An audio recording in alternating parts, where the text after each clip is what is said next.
Welcome to RidgeLife. I'm Tim, and today we're going to breed our meat rabbits.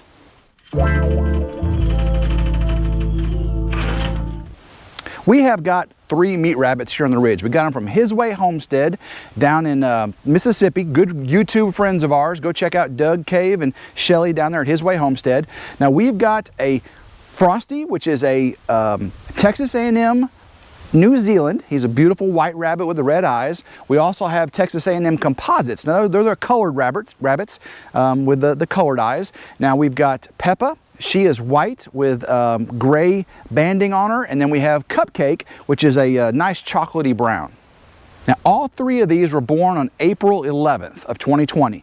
Now this is October 11th of 2020, so they are 6 months old. Now that's perfect, gives the male time to be virile, and the females are receptive. You don't want to breed your rabbits too soon. The females may not interact with the male very well and cut his junk off. And you don't want your females cutting your buck's junk off. So the does to buck, if they don't get along, that can happen. That's why you always want to monitor your buck and your doe when you're breeding them. I wouldn't just put them in the cage and go away for a couple hours. If she's not receptive and they start to fight, in one quick snip, she can make his manhood go away, and then now you've got a useless buck. Some meat rabbit facts. Now these are generalizations. You may have some different information, but it's about 4 weeks for a rabbit to gestate. So for her to have her kits, it's about 4 weeks. 28 to 31 days is really where you see that. And they can rebreed in 5 weeks. Now, when the kits are about 3 weeks old, you can remove them from the box. And about 6 weeks old, you can wean them from their mother. Depending on the weight, when you want to harvest, you can harvest them around 11 or 12 weeks. And in 4 to 6 months, you can breed those females.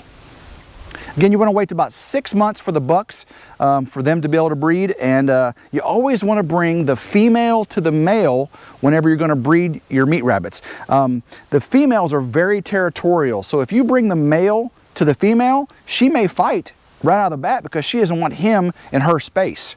And of course, he also is in a new territory and he wants to sniff around, and he may be less likely to want to get it on and have some good time today. So to have the most effective breeding, you want to bring your female to the male, that's the doe to the buck's cage, and he should just get right at it. This is our buck, Frosty. Again, he is a 6-month-old New Zealand. Texas A&M New Zealand. The Texas A&M are really bred to handle the heat here in the south. We're in the West Tennessee near Memphis area. It gets hot in the south. So their ears, now his ears aren't that long like the females, but the ears are much longer, and they've got a lot more surface area and blood flow content to really keep them cool in the summertime. Their hair is not quite as thick as some of the other breeds. So again, Texas A&M New Zealands are really, really good rabbits for hot environments like we have. He is a really good docile buck. He lets us hold him very well. Doesn't give us too many problems. Of course, you got to watch their nails picking them up. You know, all these meat rabbits' nails, they're not like typical pet rabbits. You know, you could spend a lot of time with them and maybe get them as tame, but you just got to be careful. They can get you with their nails. Now we're going to keep these 3, our 2 does and our buck. If our does are good mamas, if they have kits and take care of their kits and have good number of kits, good healthy kits, are good mamas, we'll keep these 2 does as breeding does for a very long time. And of course, Frosty, he does his job. If he gets his fall-offs, we'll talk about those in a minute. He gets his fall-offs and takes care of his does. We'll keep him also. So we'll have 1 buck and 2 does. Now, in the future, we may want to increase our genetics or diversify our genetics. We may get another buck or another doe. We won't breed the brothers and sisters of the offspring of these for sure. Now this is Peppa. She is a big New Zealand doe. She's a composite. You can see the banding she has on her, the gray banding. She is just beautiful. These long new Texas A&M ears and lots of good airflow, or blood flow, I mean, to keep herself cool. And she's just a beautiful doe. And see how much bigger the does are than the bucks. That's a good sign. Good healthy. Their eyes are clear. We got no mites in their ears. Very, very healthy. Perfect time to breed them. You want to make sure that you have healthy rabbits when you breed them. You don't want to breed an unhealthy rabbit. It's going to be very much harder on them and the kits. So we are going to bring her to Frosty here, and you're going to watch the magic happen. And I talk about fall-offs. We're going to bring Peppa to Frosty here in just a second, and the buck's going to want to sniff around the doe. He wants to get her worked up, if you will. So she will raise her rear end, and then he will, of course, mount her and do his rabbit business. When you have a successful intercourse, the buck will seize up and he'll fall off the doe, and that's why they call it a fall off. His rear legs go up in the air. It's quite comical, actually. His rear legs go up in the air, he kind of shudders a little bit, he falls off like he's asleep, wakes back up, and he is ready to go at it again. Now what we want them to do that 3 times. So that breeding takes place 3 times. I see 3 fall-offs. There's a very high likelihood that one of them is taken, and that doe will be impregnated. So let's bring Peppa over to Frosty and see how that goes.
Well, that went very well. That was Frosty's first time. So Peppa, was kind of reluctant there at first. He was very persistent, but once he figured it out, he did his job. We got 4 successful fall-offs, Frosty to Peppa. So 4 successful fall-offs. Now let's get Cupcake out. We'll show you her, and we'll bring her over for her breeding. All right, everyone, this is Cupcake. She is a beautiful Texas A&M composite, just a beautiful chocolate. We called her Cupcake because it looks like a frosted chocolate cupcake. So just a beautiful rabbit, big beautiful ears. She has no mites, clear eyes. She's very healthy. Again, all of our rabbits are very, very nice. They don't get too aggressive with us, so we're very lucky with that. And the temperament helps when you're dealing with your meat rabbits. If you got good temperament in them, you'll breed that through to your grow outs, and so much more easy to deal with. So we're going to bring Cupcake over to Frosty and see how this goes. Again, this is Cupcake's first time also.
Well, that was interesting.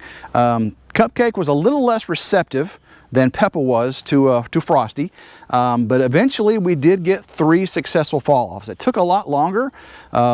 She was a little irritated by him, but eventually he got the job done, so that was pretty successful on both parts. The next video we produce with our rabbits is going to be us making our nesting boxes. Now the nesting boxes need to be big enough to hold the big old doe, 8 to 10 kits. Yes, they could have up to 8 to 10 kits. We're going to have straw in there with them. Now, the doe, what she'll do is a day or so before she goes to kindling. Kindling is the act of having the baby kits. She'll start pulling her chest hair out, her fur hair, pulling her fur out, and she'll add to that straw a fur nest. And that's where she's going to have her kits inside that fur nest to keep them all snuggly and warm. So when you start seeing them pull that fur out, you need to have that nesting box ready and know that those kits are coming soon. Let's cross our finger, guys, that both these does were successfully bred. I know I'm learning a lot. This is our first year with meat rabbits, so these will be our first kindling of our does. And we are just super excited to have these meat rabbits here as a new protein source here on the Ridge for us and our family. Please be sure to subscribe to Ridge Life. Hit the notification bell to be notified when these new videos come out so you can see when these babies are born. It's going to be quite exciting. We're going to let them be and rest a bit. I know Frosty's got to be tired after all that. So until next time, I hope everyone has a blessed day and go Ridge Life.